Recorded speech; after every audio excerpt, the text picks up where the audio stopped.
अशी नवनवीन कीर्तने व प्रवचने ऐकण्यासाठी आमच्या चॅनलला लाईक, शेअर व सबस्क्राईब करा. भक्ती ते नमन वैराग्य तो त्याग, भक्ती ते नमन वैराग्य तो त्याग, ज्ञान ब्रह्मी भोग ब्रह्मतनो. देहाच्या निराशे किंवा देहाच्या निरसने पाविजे ठाया, माझी ऐशी काया जवळ हे. उदक अग्नी धान्य झाल्या घडे पाक, एका विना एक कामा नये. देहाच्या निरसली पाविजे ठाया, माझी ऐशी काया जवळ हे. तुका म्हणे मज कळते चाचणी, तुका म्हणे मज कळते चाचणी, बडबडीची वाणी अथवा सत्य. देहाच्या निरसनी पाविजे ठाया, माझी ऐशी काया जवळ हे. पांडुरंगा करू प्रथम नमन, दुसरे चरण संतांचिया. त्यांच्या कृपादाने कथेचा विस्तारू बाबाजी सद्गुरु दास तुका. नमो ज्ञानेश्वरा, नमो ज्ञानेश्वरा, निवृत्ती उदारा सोपान देवा. नमो मुक्ताबाई त्रिभुवन पावने, आद्यत्रे जननी देवाची. नमो सद्गुरु तुकया ज्ञान दीपा, नमो सद्गुरु सच्चिदानंद रूपा. नमो सद्गुरु भक्त कल्याण मूर्ती, नमो सद्गुरु भास्करा पूर्ण कीर्ती. भक्ती ते नमन वैराग्य तो त्याग, ज्ञान ब्रह्मी भोग ब्रह्मतनो. देहाच्या निरसने पाविजे ठाया, माझी ऐशी काया जवळ हे. श्रीमंत जगद्गुरु श्री तुकोबारा यांचा सेवेकरता निवडलेला अभंग आहे. त्या अभंगातून जगद्गुरु श्री तुकोबाराय भक्ती म्हणजे काय, वैराग्य म्हणजे काय, ज्ञान म्हणजे काय, त्याचं स्वरूप सांगतात. आणि हे जीवनामध्ये जर आपल्याला साधायचं असेल तर त्याच्याकरता कोणत्या साधनाचा अवलंब करावा, त्या साधनाचा विचार मांडला. आणि कोणी जर म्हणत असेल आम्हाला कळतं, आमच्या जीवनात भक्ती आहे, आमच्या जीवनात वैराग्य आहे, आमच्या जीवनात ज्ञान आहे, महाराज म्हणतात हे आहे की नाही तुम्ही सांगायची गरज नाही, हे मला कळतंय बरं. असा हा आम्हा तुम्हाला मार्गदर्शक करणारा असा अतिशय चिंतनीय स्वरूपाचा अभंग आहे. प्रतिवर्षाप्रमाणे संपन्न होणारा नामोत्सव ग्रामस्थ भाविक भक्त यमगर्णी या सर्वांच्या सहकार्याने आणि त्या नामोत्सवातील आजची ही तिसऱ्या दिवसाची सेवा आपल्या वाट्याला महत् भाग्याने प्राप्त झालेली आहे. यथामती काही चिंतन करण्याचा प्रयत्न करू. संत वाणी आहे आणि संत वाणी ही ईश प्रेरित वाणी आहे बरं.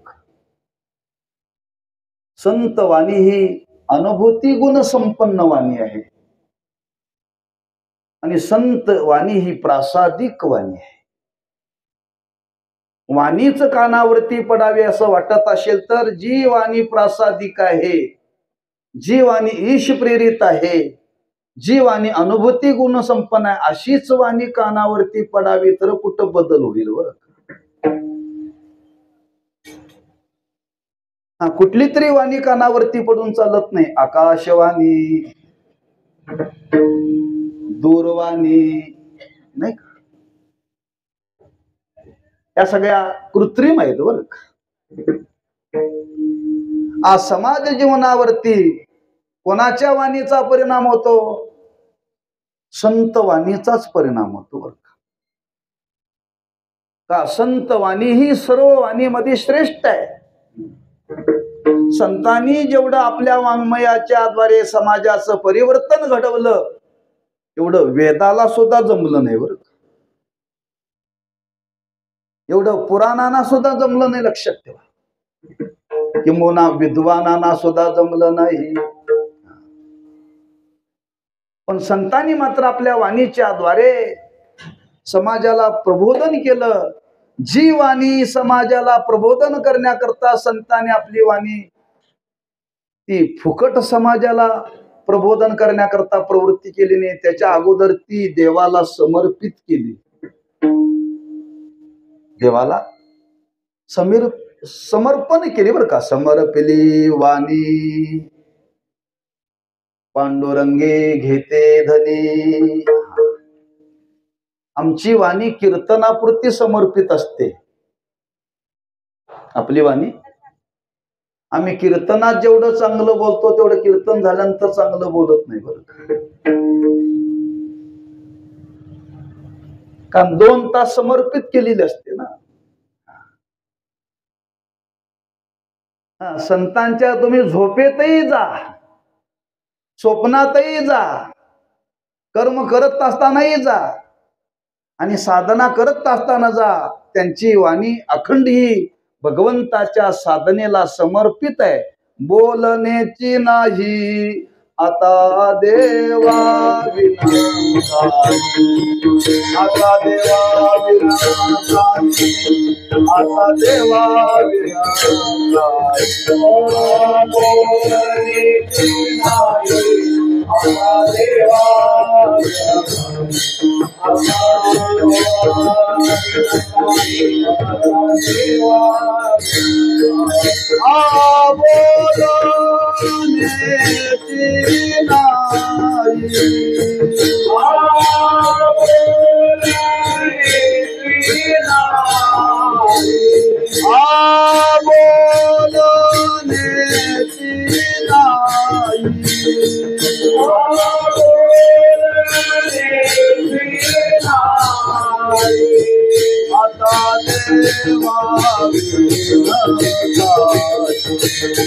आता देवा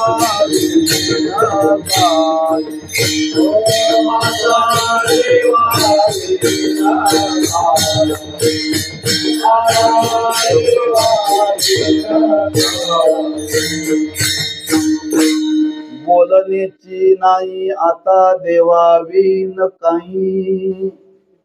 अशी संतांची वाणी आणि अशी संतांची वाणी समाजाला प्रबोधन करण्याकरता प्रवृत्त झाली. समाजाचं भाग्य आमचं तुमचं. कोण सांगायला प्रवृत्त आहे हो?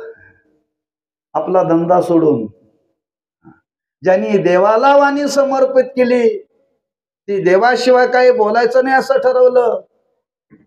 तीच वाणी, त्याच वाणीच्या द्वारे संतांनी समाजाला काही मार्गदर्शन केलं. म्हणून आमचं सर्वांचं भाग्य आहे की अशी संतांची वाणी आज आमच्या कानावरती पडते. आमच्या तुमच्या हृदयाला शब्द जाऊन भिडणारी आहेत बरं. अशा संतांनी काय समाजाला सांगितलं, काय सांगितलं, याच्यापेक्षा काय सांगितलं नाही.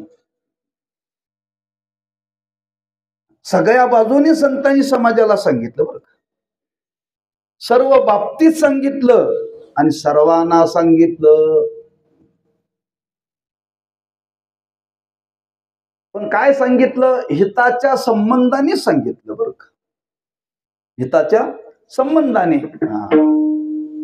आमच्या तुमच्या जीवनामध्ये काहीतरी हिताच्या संबंधाने वाटचाल घडावी, अशा काही साधनाचा जीवनामध्ये आपण स्वीकार करावा आणि त्या साधनाची कास धरून साध्यापर्यंत फलापर्यंत पोचावं.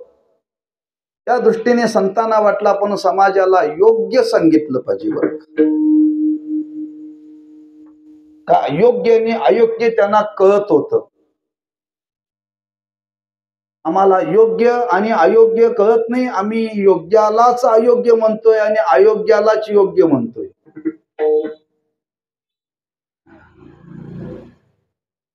पण यांचा निवाडा करण्याची सदसद बुद्धी ज्यांच्या जीवनामध्ये होती, योग्य काय आणि अयोग्य काय त्याचं पृथक्करण करण्याची शक्ती ज्यांच्या जीवनामध्ये होती आणि असे शुद्ध विचार त्या संत महात्म्याने आमच्या तुमच्या जीवनामध्ये प्रगट केले. या वाङ्मयाच्या द्वारे बाबांनो, परमार्थाची साधना करायची आहे ना, मग परमार्थाची साधना जर करायची असेल तर साधनेचं स्वरूप जाणून साधना करा. स्वरूप जाणून. मग कोणती परमार्थाची साधना आहे? अनेक साधनाचा विचार मांडलेला आहे. पैकी 3 साधनेचा विचार इथं महाराजांनी प्रकट केलेला आहे. शास्त्रकारांनी वर्णन केले. साधना नाम अनेकता. त्या गवळणीने वर्णन केले. नाना साधनाच्या केल्या खटापटा. अनेक साधना करून समाजाला भ्रमित केलं नाही बरं. योग्य काहीतरी त्यांना कळावं म्हणून 3 साधनाचं विशेष रूपाने स्पष्टीकरण तुकोबांनी अभंगातून केलेलं आहे. अतिशय मार्मिक केलेला आहे बरं. त्यातला पहिला विचार समाज या परमार्थाच्या साधनेच्या संबंधाने संतांनी पाहिलेला आहे. समाज परमार्थाच्या साधनेमध्ये प्रवृत्त झाल्यानंतर समाजाला वाटतं आम्ही भक्ती करण्याकरता प्रवृत्त झालोय. आम्ही भक्ती करतोय, भक्ती करण्याकरता आम्ही प्रवृत्त झालोय, भक्ती करतोय असं समाज बोलतोय. पण भक्ती म्हणजे नेमकं काय कळालं पाहिजे ना.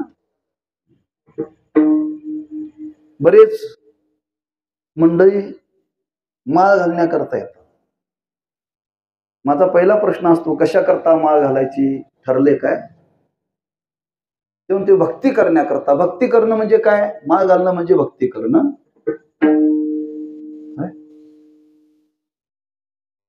काय म्हणतात? काय नाही, आमच्या घरामध्ये वारीची परंपरा आहे म्हणून माळ घालवलंय. काय म्हणते? भक्ती करण्याकरता.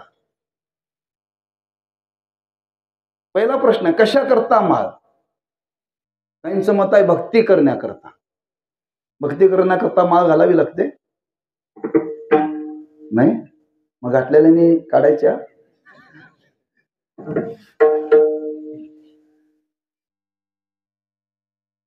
माळ घालणं म्हणजेच भक्ती नव्हे, लक्षात ठेवा. माळ घातल्याशिवाय भक्ती होत नाही हा विचार पुढे आहे. मग भक्ती करण्याकरता आम्ही परत आलो. भक्ती करणं म्हणजे काय नेमकं करणं? साधा सोपा विचार तुकोबांनी प्रगट केलाय बरं का. फार अडचणीत समाजाला आणलेलं नाहीये. अरे भक्ती करणार म्हणजे नेमकं तुम्ही काय करणार? देवाची पूजा करणं म्हणजे भक्ती का? देवाचं नामस्मरण करणं म्हणजे भक्ती का? देवाच्या नावाने भजन करणं म्हणजे भक्ती का? जे जे परमार्थाच्या संबंधाने जे जे केलं जातं त्याला सरळ सरळ माणसं काय म्हणतात? आम्ही भक्तीच करतोय. भक्तीच करतोय बरं.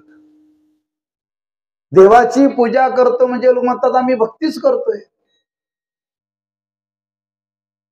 मग नेमका अर्थ काय भक्तीचा? देवाची पूजा करणं म्हणजे भक्ती का त्याचं नामस्मरण करणं म्हणजे भक्ती, की त्याच्या नावाने भजन करणं, कीर्तन करणं, काय सत्कर्म करणं, दान धर्म करणं म्हणजे काय नेमकं भक्तीचं स्वरूप आहे? महाराज म्हणतात भक्ती म्हणजे काय असं फार अवघड नाहीये. एकच भक्तीचं लक्षण आहे. महाराज म्हणतात भक्ती करणं म्हणजे सर्व भूत मात्राच्या विषयी आपल्या अंतःकरणामध्ये पूज्य भाव निर्माण होणं. सर्व भूत मात्राच्या विषयी आपल्या अंतःकरणामध्ये पूज्य भाव निर्माण होणं. जे जे भेटे भूत ते ते मानिजे भगवंत. हा भक्ती योग निश्चित जान माझा. कोण बोलले? देवच बोलले. गीतेमध्ये देवच बोलले. देव बोललेले ते ज्ञानोबांनी मराठीत केलं. देव सांगतात माझी भक्ती करायची म्हणजे काय? जो तुमच्या जीवनामध्ये जो जो भेटेल, जे जे भूत म्हणजे जीवाला भूत म्हटले बरं का. जीवाला भूत म्हटलेलं आहे. का म्हटलेलं आहे? ते पंच महाभूतापासून निर्माण झाले म्हणून. पंच महाभूतापासून निर्माण झाले. त्या संपूर्ण विश्वातला कोणताही विचार करा, प्रत्येक वस्तूमध्ये पंचमहाभूत आहेत. प्रत्येक बर का, कोणतीही वस्तू घ्या त्यात पंचमहाभूत नाहीत अशी वस्तूच नाहीये. हा खांब बांधला तर या खांबात पंचमहाभूत आहेत. माणसात नाही, हे स्टँड आहे याच्यातही पंचमहाभूत आहेत.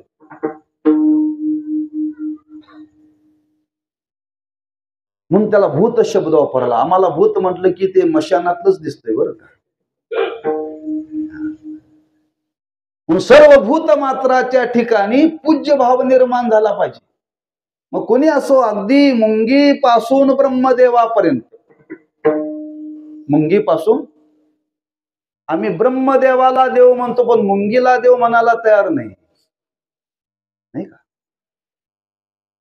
आम्ही ब्रह्मदेवाला देव मानायला तयार आहे, पण कोंबडीला देव मानायला तयार नाही.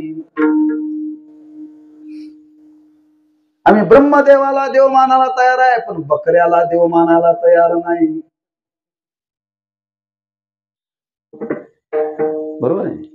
आणि जर देव मानला असता तर लोकांनी माया केल्या असत्या का?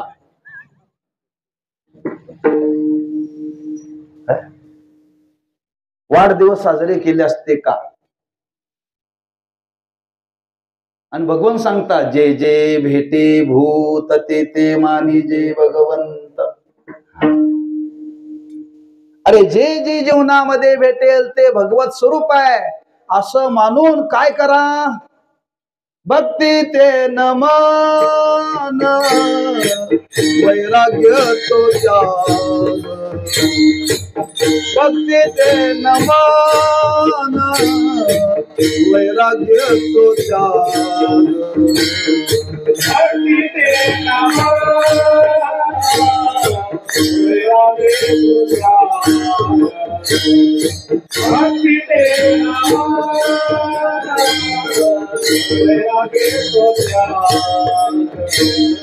ज्ञान ब्रह्मभोग ब्रह्मतनु. ज्ञान ब्रह्मभोग ब्रह्मतनु. देहाच्या निराजे भाविजे आधारा. देहाच्या निराजे भाविजे आधारा.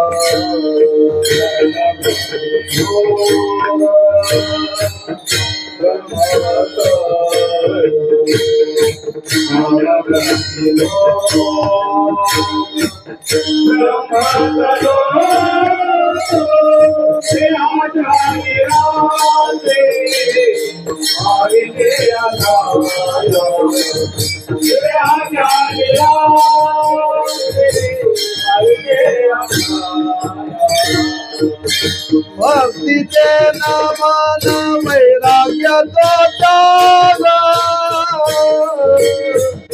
ज्ञान ब्रह्मभोग ब्रह्मतनु. ज्ञान ब्रह्मभोग ब्रह्मतनु. भक्ती ते नमन वैराग्य तो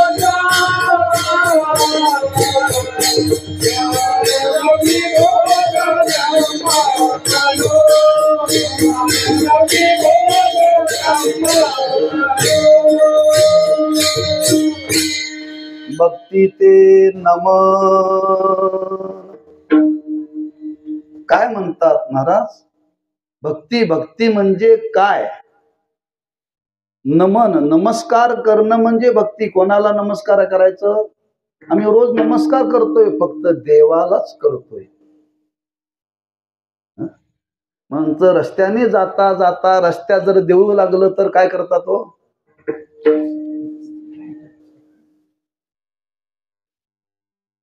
आणि माणसं भेटली तर कोणी करतंय? म्हणजे रस्त्याने जाताना देव लागलं की देऊ लागलं, मग ते कुणाचं का असना, मसोबाचं का असना, हा देऊळ दिसलं की माणसं नमस्कार करतात. माणसं भेटलं की कोणी करत. केवळ देवाला नमस्कार करणं म्हणजे भक्ती नव्हे बरं. केवळ देवाला नमस्कार करणं म्हणजे भक्ती नव्हे. सर्वांच्या ठिकाणी देव आहे असं माणूस सर्वांना नमस्कार करणं म्हणजे भक्ती. सोपे का अवघड आहे? समजून घ्यायला सोपे आहे, पण प्रत्यक्षात आणायला अवघड आहे बरं. हे कळायला पाहिजे, लक्षात ठेवा. म्हणून साधन जर बिनचूक कळालं तर साध्य बरोबर प्राप्त होतं बरं. म्हणून साधन कळालं पाहिजे. म्हणून भक्तीचा विचार, आज भक्तीमध्ये बहुतांश लोक प्रवृत्त आहेत. येन केन प्रकाराने माणसं भक्ती करण्याकरता प्रवृत्त आहेत. मग महाराजांना वाटलं त्या भक्तीचं स्वरूप आपण समाजाला सांगितलं पाहिजे. आणि ते स्वरूप जर काय असेल तर सर्व भूत मात्राचे ठिकाणी भगवत भाव ठेवणं बरं का. कोणी असो, जो जो जीवनामध्ये भेटणार आहे त्याला देव समजून नमस्कार करा. आम्हाला माणसं डोळ्यासमोर आल्यानंतर त्या माणसातला देव दिसतो का त्याचं चरित्र दिसतो?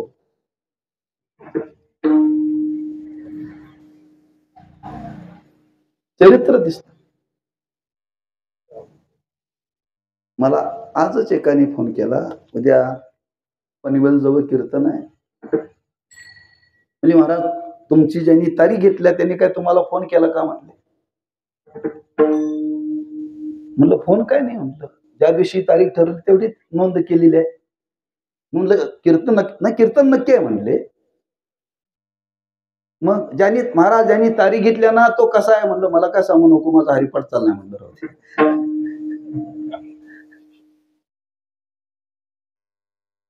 तो काय म्हणाला, त्याच्या घरात माळ आहे, तो पुढं पुढं करतोय, तुमची तारीख घेतल्या पण त्याचं चरित्र सांगण्यासारखं. म्हणलं सांगूच नको ना मला. म्हटलं आजचा जिवंत मी सांगाले बरं का, ताज्या बातम्याच्या.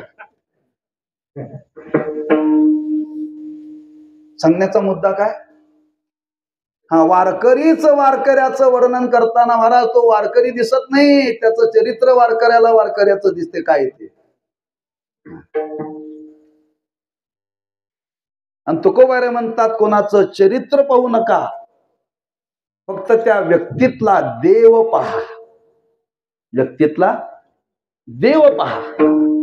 हा, जी कोणी व्यक्ती जी आपल्या डोळ्यासमोर येईल त्या व्यक्तीमध्ये देव आहे. आणि देव हा पूजनीय आहे. देव हा पूजनीय, लक्षात ठेवा.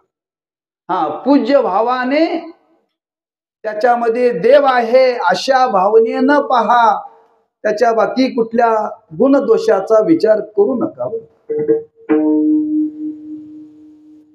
म्हणून मी नेहमी उदाहरण सांगत असतो. सप्ताह म्हटलं की सप्ताहाच्या कालखंडामध्ये विण्याचा पहारा असतो. जी माणसं त्या मंदिरात येतात ती कोणाच्या पाया पडतात? तो विणकऱ्याच्या पाया पडतात. हाच विणकरी त्याचा पारा संपला आणि जाऊन ओट्यावरती बसला, कोणी पाया पडतंय? नाही पडत. विना घेतल्यानंतर जी माणसं कधी पाया न पडणारी सुद्धा माणसं त्याच्या पाया पडतात. पाया न पडणारी सुद्धा पाया पडतात. पण कुठपर्यंत विना गळ्यात आहे तोपर्यंत. मग त्याला पाया पडतात का विण्याला पाया पडतात? मुद्दा लक्षात घ्या बरं का. व्यक्तीला पाया पडतात का विण्याला पाया पडतात? बरोबर आहे. हा, तसं व्यक्ती दिसले की व्यक्तीतले गुणदोष पाहू नका, व्यक्तीतला विना नाम देव पहा. काय पहा? तो कुठेही असू दे, फक्त देव पहा. पूज्य भावनेनं त्याच्याकडे पहा. समाजातले विकार निघून जातील. किती सुलभता भक्तीच्या बाबतीत महाराजांनी वर्णन केलेले. म्हणजे कोणतीही व्यक्ती आपल्या जीवनामध्ये जर आपल्याला भेटली की त्या व्यक्तीकडे पाहत असताना फक्त त्यातलं देवत्व पहा. त्यातलं देवत्व पहा.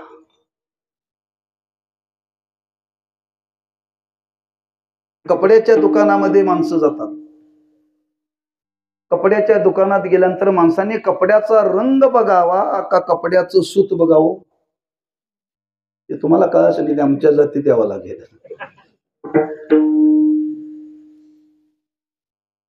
आम्ही कपडे विणायचं काम करतो ना. माणसं कपडे घ्यायला गेले की कपड्याचा रंग बघतात. कपड्याचा रंग कधी बघायचा नाही, कपड्यातलं सूत बघायचं, ते कवाय का. कपड्याचा रंग बदलणं म्हणजे गुणदोष पाहणं, आणि कपड्याचं सूत पाहणं म्हणजे त्याचं स्वरूप पाहणं. हा, त्या कपड्यातल्या सुतावरती त्या कपड्याची गॅरंटी आहे, रंगावरती नाही आहे. रंगावरती नाही आहे. परवा काय झालं, माझं धोतर हे गुलाबी झालं. मी विचार केला, रंगपंचमी तर मी खेळले नाही, माझं धोतर गुलाबी कसं काय झालं. रंगपंचमीला तर मी गावात नव्हतो, बागलकोटला होतो. घरातल्यांना विचारलं कसं काय, नाही म्हणले बंधू राजांनी टावेल नवीन आणला आणि ते तुमच्या धोतराबरोबर भिजत घातला, त्या टावेलचा रंग तुमच्या धोतराला लागला.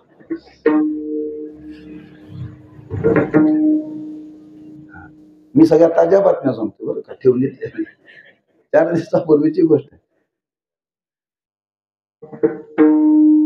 रंग वेगळा आणि कपडा वेगळा, सूत वेगळं बरं का. रंग जातो पण सूत हे शेवटपर्यंत राहतं. म्हणून कपडे घेताना रंग पाहायचं नाही, सूत पाहायचं. तसं मनुष्य जीव दिसला, प्राणी मात्र दिसला की तो कुठल्या जातीचा आहे, कुठल्या लिंगाचा आहे, कुठल्या वयाचा आहे पाहायचं नाही, फक्त याच्यामध्ये देव आहे एवढंच पाहायचं. असा पूज्य भाव पाहून सर्वांना नमस्कार करणं, महाराज म्हणतात, हीच भक्ती आहे. भक्ती ते नमन. पहिला विचार मांडला. दुसरा विचार मांडला, वैराग्य तो त्याग. वैराग्य कशाला म्हणतात, साधन आहे परमार्थातलं.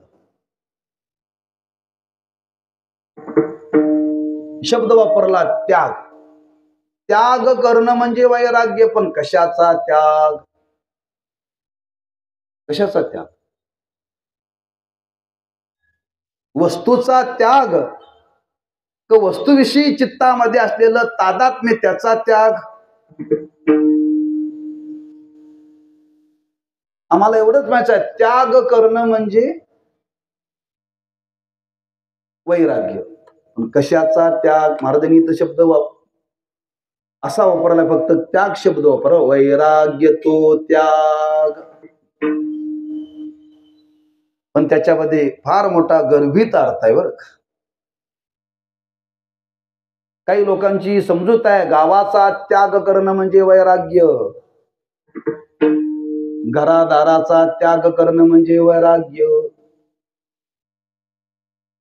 बायका पोरांचा त्याग करणं म्हणजे वैराग्य. मी म्हणत नाही, बाईलेच्या त्यागे नव्हे ब्रह्मचार्य, इदन्न ममती श्री तुकाराम महाराज ओवाचे.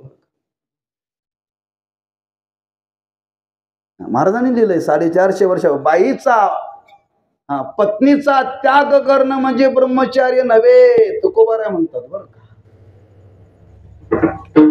घरादाराचा त्याग करणं म्हणजे वैराग्य नव. 7-12च्या उतार्यावरती पाणी सोडणं म्हणजे वैराग्य नव का. तिकडं सोडलं जातं, इकडं नवीन निर्माण केलं जातं, त्याग म्हणतात.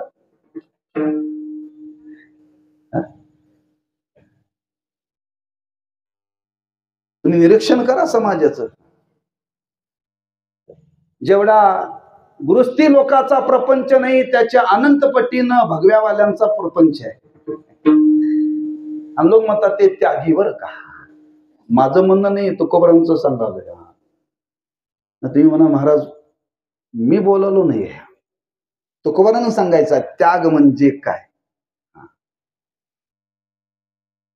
विषयाविषयी चित्तामध्ये जी आसक्ती आहे आणि विषयाविषयीची चित्तामध्ये आसक्ती आहे, त्या आसक्तीचा त्याग करणं म्हणजे वैराग्य. बरं, त्या आसक्तीचा त्याग करणं म्हणजे वैराग्य. घर सोडायचं नाही, घराविषयी असलेली आसक्ती सोडायची. सोपं आहे का अवघड आहे?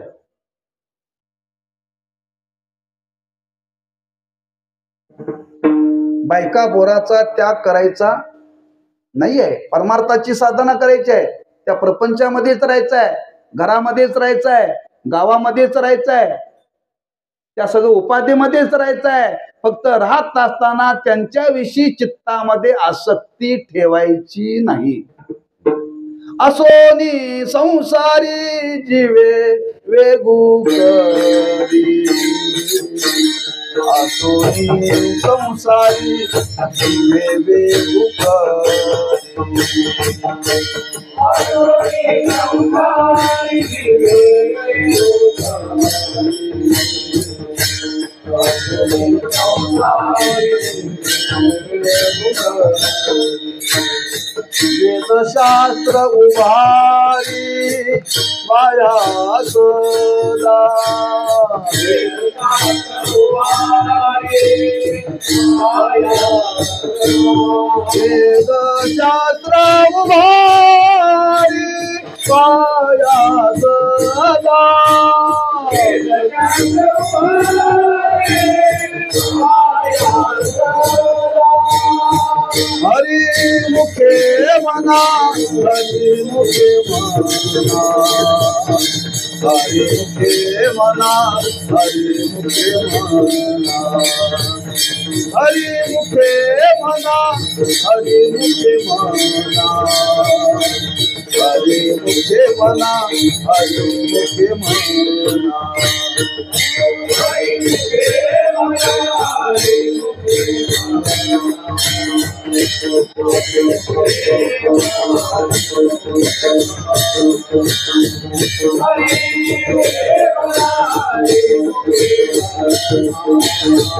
मना.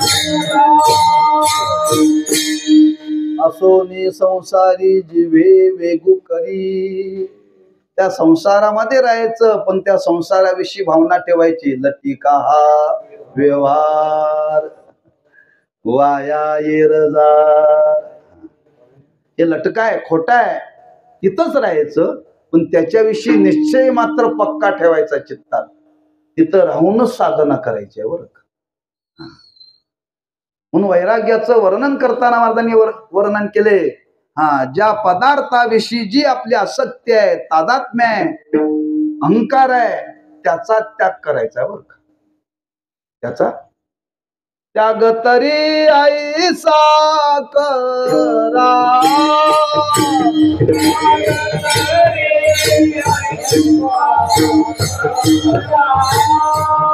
त्याग तरी ऐसा करा,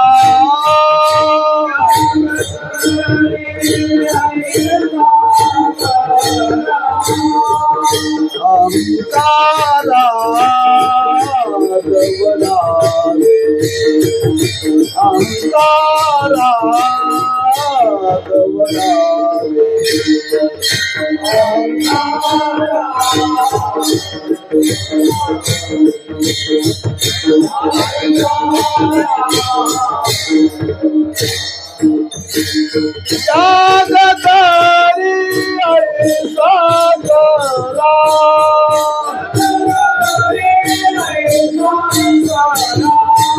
त्याग करी ऐसा करा, त्याग करी ऐसा करा,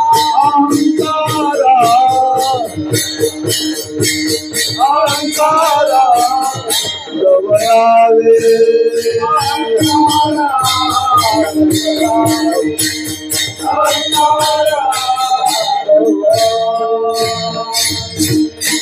त्याग तरी ऐसा करा अहंकारा दवडावे.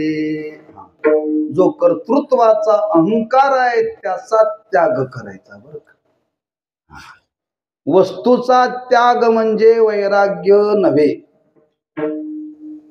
त्या वस्तूविषयी चित्तामध्ये असलेलं तादात्म्य आसक्ती बरं का, त्याचा त्याग केला पाहिजे.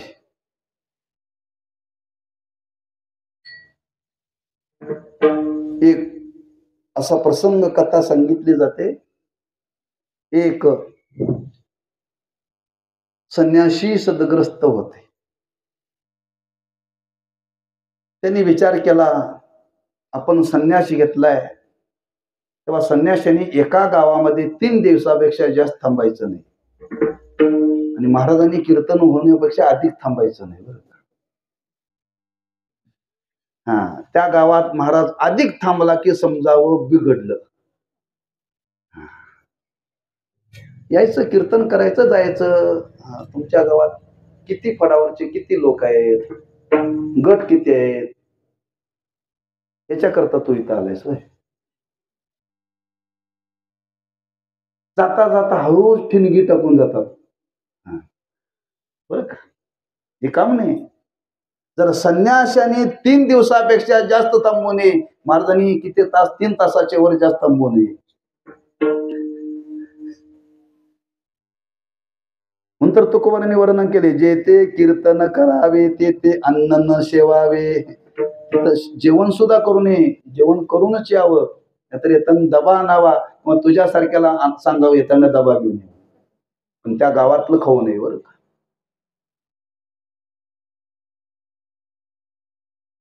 संन्यास घेतला त्या ग्रस्तानी. त्यांनी विचार केला एका गावात 3 दिवसापेक्षा जास्त राहून प्रवास करण्याकरता निघाले. प्रवास करीत करीत एका गावामध्ये आले. थांबले मुक्कामाला धर्मशाळेमध्ये. सकाळी स्नान करण्याकरता म्हणून बाहेर पडले. त्या गावाला लागूनच नदी वाहत होती.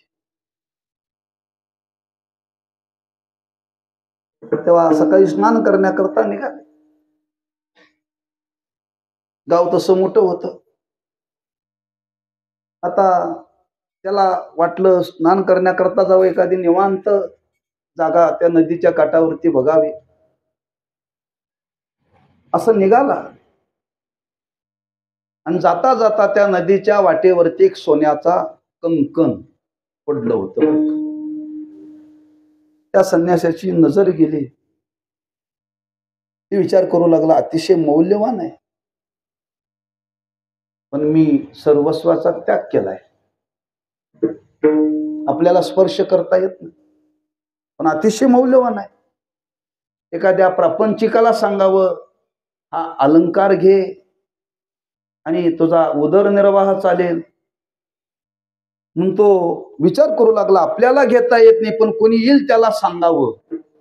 त्याच्या चिंतनात अडकला बरं का. इकडं तिकडं पाहिल्यानंतर त्याच नदीच्या काठावरती एक धोबी कपडे धुवून त्यांनी दगडावरती वाळत घातली होती. त्याला वाटलं हा धोबी येईल, याला सांगावं. आता त्या अलंकाराच्या जवळ थांबलेला बसलेला त्या धोब्याला वाटलं बहुतेक संन्यासी महाराज ध्यान करायलेत, आपण लांबून गेलेलं बरं. लांबून गेलेलं, पण याचं लक्ष होतं कोणीतरी येईल आणि त्याला सांगावं. आपल्याला घेता येत नाही, दुसऱ्याला तर ते सांगावं. अतिशय मौल्यवान अलंकार होता, घेता येत नव्हता, पण पाहिल्यानंतर मोह निर्माण झाला होता बरं. पुढं पाय टाकायची इच्छा होईना. आणि तो धोबी सर्व कार्य आवरल्यानंतर निघाला.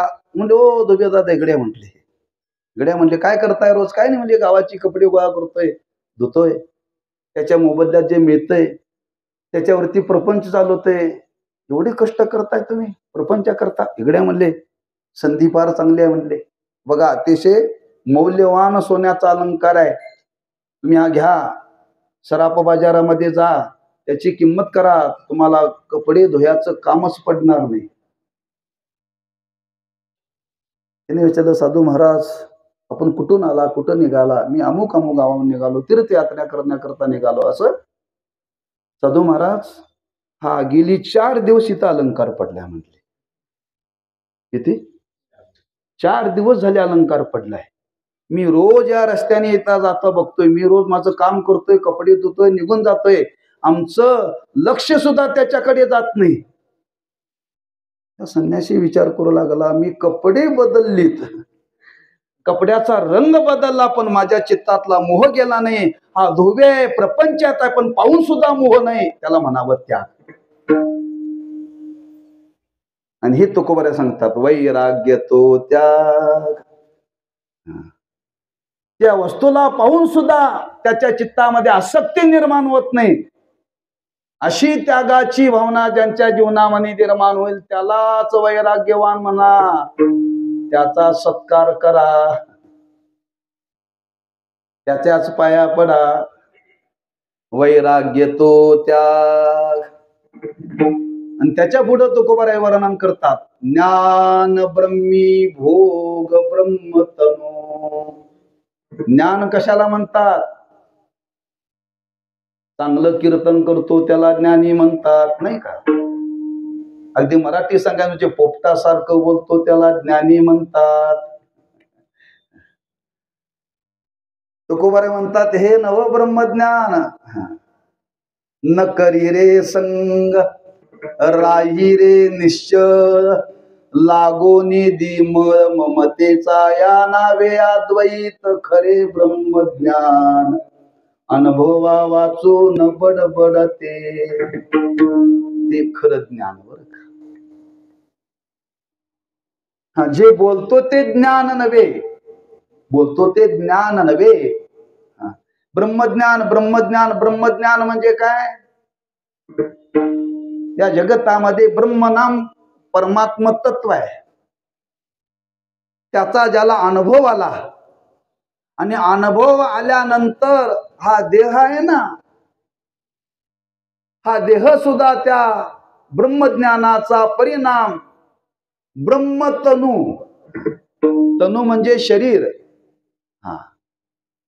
मी तर ब्रह्मस्वरूप आहेच, पण माझा देह सुद्धा ब्रह्मस्वरूप आहे, असा अनुभव ज्याला आला त्याला म्हणावं ब्रह्मज्ञान, त्याला म्हणावं ज्ञान. ज्ञान ब्रह्मी भोग ब्रह्मतनु. भोग म्हणजे अनुभव. ज्याला ब्रह्माचा अनुभव आला, आणि ब्रह्माचा अनुभव आल्यानंतर जे तनु शरीर, हे शरीर सुद्धा आता त्याच्यापासून वेगळं राहिलेलं नाही. हे शरीर सुद्धा ब्रह्मरूपच आहे. मी तर ब्रह्मरूपच आहे, पण शरीर सुद्धा ब्रह्मरूप आहे. अशा अनुभवाला जो पोचला त्याला म्हणावं ज्ञान. आम्ही कशाला म्हणतो, जे नुसतं सांगतात त्याला लोक म्हणतात ब्रह्मज्ञानी, त्याला म्हणतात ब्रह्मज्ञानी. एवढी सुटसीट तुकोबाऱ्यांनी या तिन्ही साधनाची आपल्या समोर स्पष्टीकरण केले. भक्ती भक्ती म्हणजे काय, वैराग्य वैराग्य म्हणजे काय, आणि ज्ञान ज्ञान म्हणजे काय. मग महाराजांना विचारलं, महाराज हे भक्तीचं स्वरूप आहे आम्हाला कळालं, हे वैराग्याचं स्वरूप आहे हे आम्हाला कळालं, हे ज्ञानाचं स्वरूप आहे आम्हाला कळालं, पण आमच्या जीवनात बांधण्याकरता काय करावं हे वळलं पाहिजे ना. कळून चालायचं नाही. जे साधन सांगितलं ते आम्हाला कळालं, पण हे साधनाप्रमाणे आमचं जीवन घडलं पाहिजे. आणि या साधनाप्रमाणे जीवन घडण्याकरता महाराज काय केलं पाहिजे? महाराज म्हणतात काय नाही, एकच केलं पाहिजे.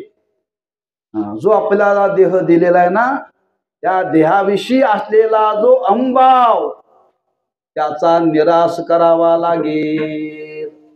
देहाच्या निराशे पावी जया, देहाच्या निराशे पावी जया,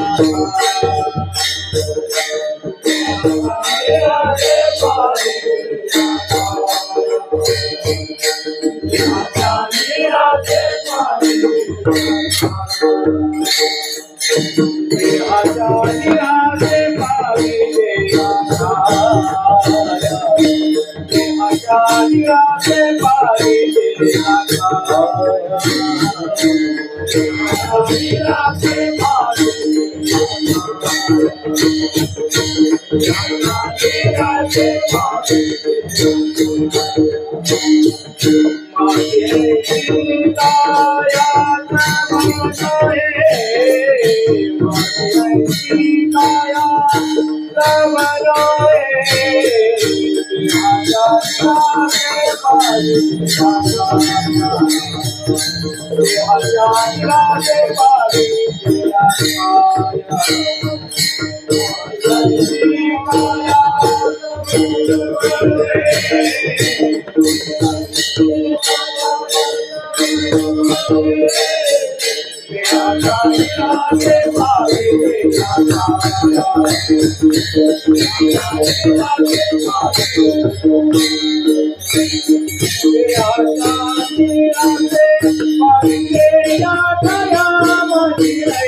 देहाच्या निराशे किंवा देहाच्या निरसने पाविजे या ठाया.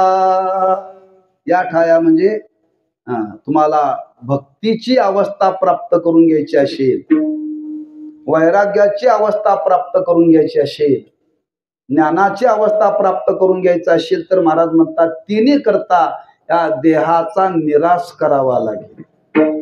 देहाच्या निरसने पाविजे या ठाया.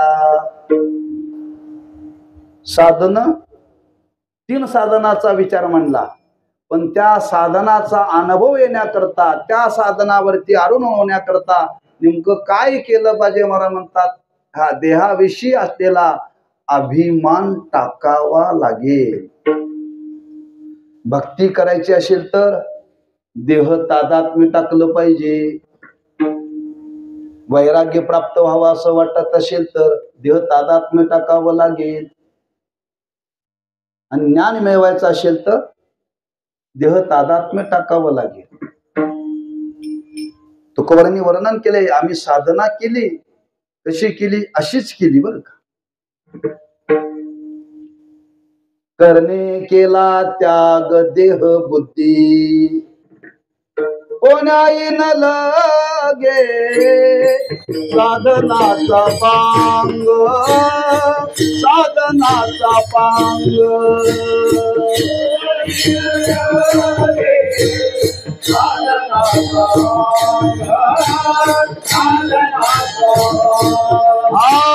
कोणाई न लागे, कोणाई न लागे साधनाचा पांग, साधनाचा पांग. कोणाही न लागे, कोणाही न लागे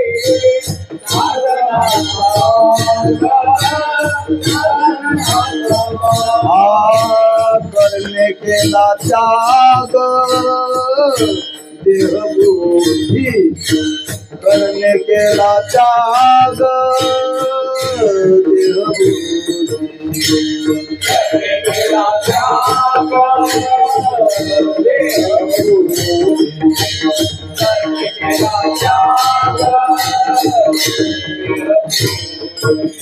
कोणाई न लागे साधनाचा पांग, करणे केला त्याग देहबुद्धी, करणे केला त्याग देहबुद्धी.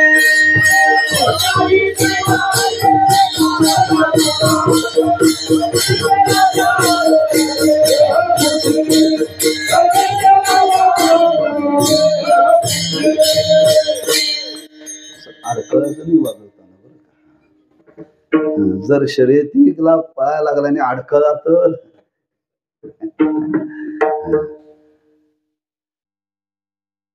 असो. करणे केला त्याग देह बुद्धी. जे आपल्याला भक्ती जर सिद्धीला जावी असं वाटत असेल तरीही देहाविषयी असलेलं तादात्म्य सोडावं लागेल. कसं सोडावं लागेल? मी माझी आईशी काया जवनो हे. हा देह माझा नाही आणि मी देह नाही, हे टाकावं लागेल तर भक्ती करता येईल. हे टाकावं लागेल तर वैराग्य निर्माण होईल. हे टाकावं लागेल म्हणजे त्याचा निराश करायचा आहे, प्रत्यक्षात उचलून टाकायचं नाही, निराश करायचा. देहाचा माझा काही संबंध, माझी आईशी काया जवनो हे पाविजे या ठाया. हा, जो या पद्धतीने देहाचा निराश करेल तोच या भक्तीला प्राप्त होईल, तोच या वैराग्याला प्राप्त होईल, तोच या ज्ञानाला प्राप्त होईल. आणि जर देह तादात्म्य ठेवलं तर महाराज म्हणतात यातलं काहीच आपल्याला प्राप्त होणार नाही. कसं काय? महाराजांनी विचारलं, महाराज राहू दे, तुम्ही फार कठीण सांगताय हो महाराज, आम्हाला ते ज्ञान जमणार नाही, वैराग्य जमणार नाही, आम्ही फक्त भक्ती केली तर चालायची नाही का? भक्ती केली तर चालायची नाही का? महाराज म्हणतात नाही चालायची बरं का. हे तिन्ही एकमेकाला पूरक आहेत, तिन्ही एकमेकाला पूरक आहेत. भक्ती पाहिजे, भक्ती बरोबर वैराग्य पाहिजे आणि वैराग्याबरोबर ज्ञान पाहिजे. हे तीन असेल तर परमार्थ पूर्ण होतो. कशावरून? सांगावं लागलं, उदक अग्नी धान्य झाल्या गडे स्वयंपाक, एका विन एक कामानये, देहाच्या निरसने पाविजे या ठाया, माझी आईशी काया जवनोये. विठोबा रखुमा जय जय विठोबा रखुमा. सर्वांनी टाळे वाजवा. जय जय विठोबा रखुमा. किती नमन. वैराग्य तो त्याग, ज्ञान ब्रह्मी भोग ब्रह्मतरू, देहाच्या निरसने वा निराशे पाविजे या ठाया. देहाचा निराश करायचा आहे आणि तो कसा करायचा आहे? माझी आईशी काया जवनो हे. देहाचा त्याग नाही सांगितला बरं का. नाहीतर एक प्रमाण आहे तुकोबाऱ्यांचं. तुकोबाऱ्या म्हणतात देह असेल तर परमार्थ करता येतो. कथेची सामुग्री देह अवसानावरी, आणि तुम्ही सांगतात त्याग करा. माझी आईशी काया जवनो हे. देहानेच परमार्थाची साधना करायची आहे, देहानेच परमार्थाची साधना करायची आहे. पण परमार्थाची साधना करता असताना मी साधना करतो असा देहभाव ठेवायचा नाही, असा देहभाव ठेवायचा नाही बरं का. देहानेच करायचं आहे सर्व काही, पण मी या देहाने करतो असं आलं की साधना सिद्ध होत नाही, सिद्ध होत नाही. लक्षात ठेवा. कारण याच्यावरती जर सगळं अवलंबून आहे. याला जर काहीच खाऊ पिऊ घातलं नाही तर हे काम करेल का? नाही करणार. याला खाऊ पिऊ घालायचं, जेवढं कामाला लागते तेवढंच, एवढं या देहाकडून काम करून घ्यायचंय ना तेवढंच. याला तंबाखू खाऊ घालावा लागत नाही, गुटखा खाऊ घालावा लागत नाही, पांढरे कांदे खाऊ घालावे लागत नाही, तांबडी भाजी खावी लागत नाही. जगण्याकरता जेवढं लागतं तेवढं खाऊ घालायचं. अधिक खाऊ घालण्या म्हणजे या देहाविषयी तादात्म्य निर्माण होऊ द्यायचं नाही. आणि जर ते तादात्म्य निर्माण झालं तर भक्ती घडत नाही. भक्ती गेलो होतो कीर्तनाला, पण जेवणाची व्यवस्था काय बरोबर नव्हती. जेवायला गेलतास काय कीर्तनाला गेलतास? ते का सासूरवाडी आहे?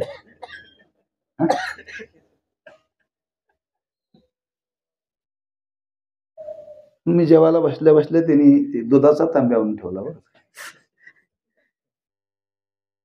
मी ठरवले अलीकडे मी कांदा लसूण खात नाही, कुठं सांगायचं नाही मी खात नाही म्हणून.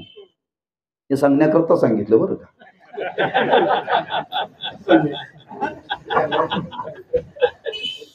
तिथं गेल्यानंतर सांगायचं मी काय खात नाही, फक्त मला दूध आणून द्या. दूध भात किंवा दूध भाकरी खायची, जायचं. तक्रार करायची नाही. तिथे जेवायला गेलो, त्यांना आम्ही सांगितलं, त्यांनी केलंच नाही. मग ते डोक्यात कीर्तन राहत नाही. 2 तास कीर्तन केलं, लोकांचं करमणूक केलं, लोकांना पटलं, पण आपल्या डोक्यात काय राहिलं का? माझी व्यवस्था राहिली नाही, म्हणजे देहाचं तादात्म्य गेलेलं नाही. पंढरपूरला जाताना सुद्धा असंच राहायचं बरं का. म्हणजे अशा पद्धतीनं राहून जर आपण साधना केली तर ती साधना साध्यापर्यंत जाईल बरं का. पावे जे ठाया. मग महाराज म्हणतात ही तिन्ही साधन एकमेकाला पूरक आहेत बरं का, एकमेकाला पूरक आहेत. भक्तीही केली पाहिजे, वैराग्यही पाहिजे, ज्ञानही पाहिजे. एका साधनावरती परमार्थ पूर्ण होत नाही. भक्ती करता जसं वैराग्य पाहिजे तसं ज्ञाना करताही वैराग्य पाहिजे. लोकांची समजूत काय, ज्ञाना करताच वैराग्य पाहिजे. अरे वैराग्याशिवाय भक्ती सुद्धा टिकत नाही ना. वैराग्याशिवाय भक्ती सुद्धा टिकत नाही. वैराग्याशिवाय ज्ञानाशी विरक्ती वाचून ज्ञानाशी तगणेची नाही. ज्ञानोबा म्हणतात विरक्तीनं वैराग्याशिवाय ज्ञान राहू शकत नाही, वैराग्याशिवाय भक्ती सुद्धा राहू शकत नाही. म्हणून ही तिन्ही पाहिजेत. कशी पाहिजेत? आम्हा तुमच्या अनुभवाचा दृष्टांत दिला. महाराज म्हणतात घडे पाक. पाक म्हणजे स्वयंपाक. स्वयंपाक पूर्णत्वाला जाण्याकरता काय पाहिजे? उदक म्हणजे पाणी, धान्य, त्याच्यामध्ये सगळे प्रकार आले बरं का, आणि अग्नी पाहिजे. 3 गोष्टी एकत्र असेल तर स्वयंपाक करता येतो. याच्यातलं एक कमी असेल तर स्वयंपाक करता येईल का? नाही करता येईल. रत्नागिरी 24 तुम्हाला तांदूळ आणून दिला, फिल्टरचं पाणी आणून दिलं, सांगितलं गॅस आणि लाकडं मिळणार नाहीत, स्वयंपाक करता येईल? नाही. गॅसची टाकी आणून दिली, तांदूळ दिले नाहीत, पाणी दिलं आणून, स्वयंपाक करता येईल? तिन्हीतलं एक नसेल तर म्हणून वारीला जाताना तिन्ही घेऊन जावं लागतंय. पाण्याचा टँकर, गॅसच्या टाक्या आणि तांदळाची पोती. याच्याकरता ट्रॅक्टर असतात. म्हणजे वारीला चालला तरी तिन्ही गोष्टी बरोबर घरातून घेऊन जावं लागतं. तिथं जर गॅस संपला तर भरून आणायचा. पण 3 गोष्टी एकत्र आल्याशिवाय जगाच्या पाठीवरती कुठेही जा स्वयंपाक घडतच नाही. जिनं सुगरणीचं जरी सर्टिफिकेट मिळवलेलं असलं तरी एका विन एक कामा नाही. म्हणजे 3 गोष्टी एकत्र याव्या लागतात. तेव्हा स्वयंपाक घडतो. तसं तुकोबाराय म्हणतात भक्तीही पाहिजे, वैराग्यही पाहिजे आणि ज्ञानही पाहिजे. या 3 गोष्टी एकत्र आल्या तर आपला परमार्थ पूर्णत्वाला जातो. महाराजांना कोणी म्हटलं असेल त्या काळात, महाराज या 3 गोष्टी आमच्याकडे आहेत, 3 गोष्टी आमच्याकडे आहेत. तुकोबाराय म्हणतात हे कोणाला सांगता याचं भान ठेवा.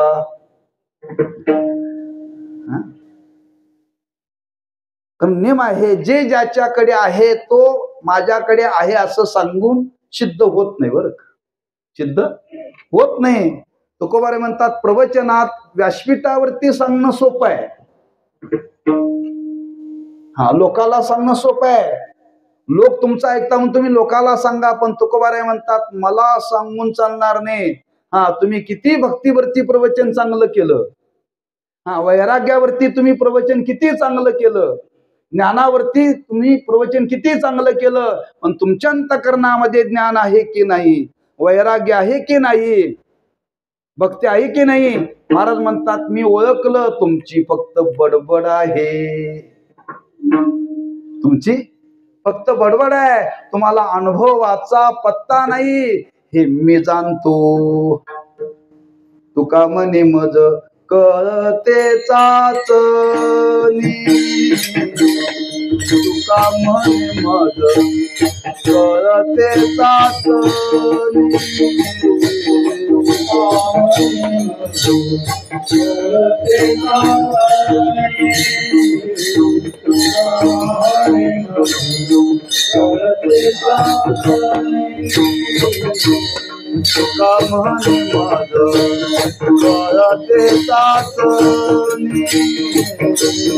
तुका म्हणे मज कळते चाचणी, तुका म्हणे मज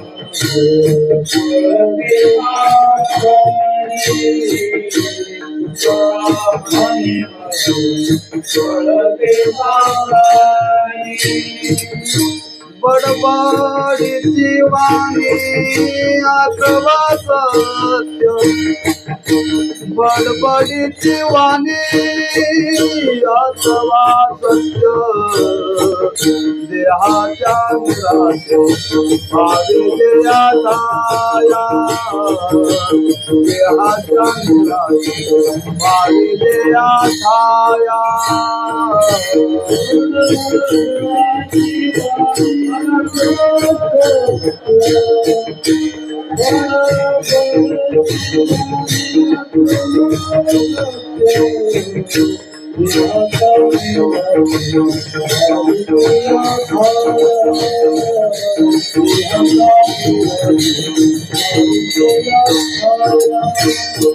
माझी ऐशी कायात बनोये, माझी ऐशी कायात बनोये, देहाच्या भाविलेल्या छाया, देहाच्या भाविलेल्या छाया.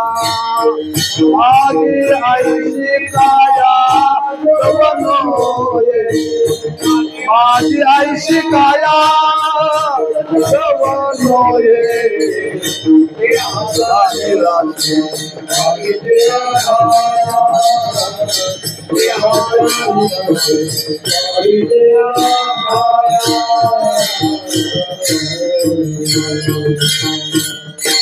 थोडेसे चढ उतार आहे ते, तिथंच म्हटले तर गोड वाटते बरं का.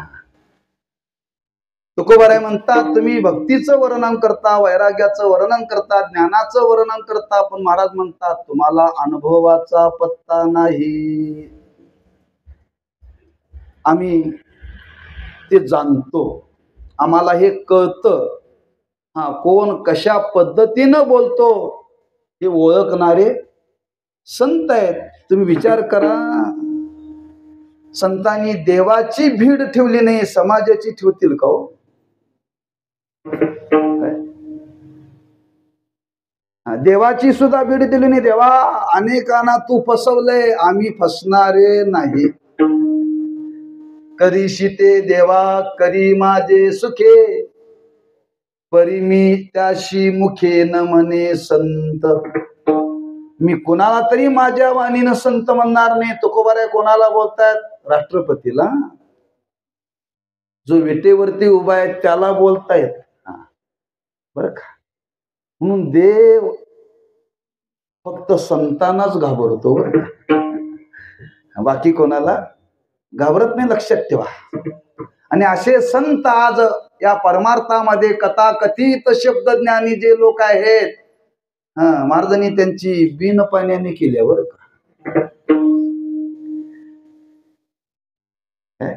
बिन पाण्याने केल्या, लक्षात ठेवा. बडबडीची वाणी अथवा सत्य. महाराज म्हणतात तुम्ही फार सुंदर व्याख्यान केलं. अरे व्याख्यान म्हणजे अनुभव नव्हे. तुम्ही भक्तीविषयी बोलला, ज्ञानाविषयी बोला, वैराग्याविषयी बोला, पण तुमच्या खराच अंतकरणामध्ये ज्ञानही नाही, वैराग्यही नाही, भक्ती नाही. महाराज म्हणतात ते आम्हाला सहज कळतं. कोण कोणत्या स्थितीतून बोलतो. बडबडीची वाणी अथवा सत्य मज कळते चाचणी. चाचणी शब्द वापरलाय.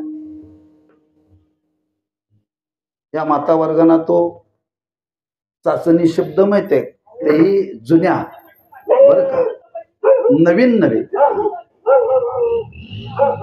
कारण आज अलीकडे बऱ्याच गोष्टी रेडीमेड मिळतात. काय मिळतात?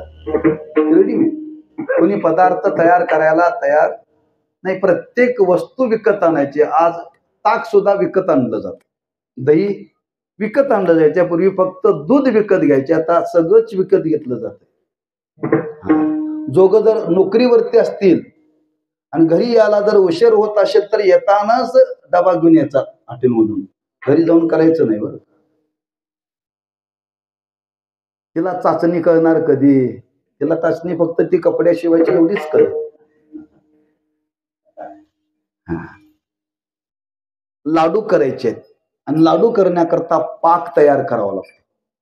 लाडू करण्याकरता पाक तयार करावा लागतो. आणि तो पाक जर त्या पाकाला जर चाचणी धरली तर लाडू तयार होतात. हे कोणाला कळते? ज्याचे केस 10-5 पावसाळे खाऊन पांढरे झाले त्यांना कळते. बरं का?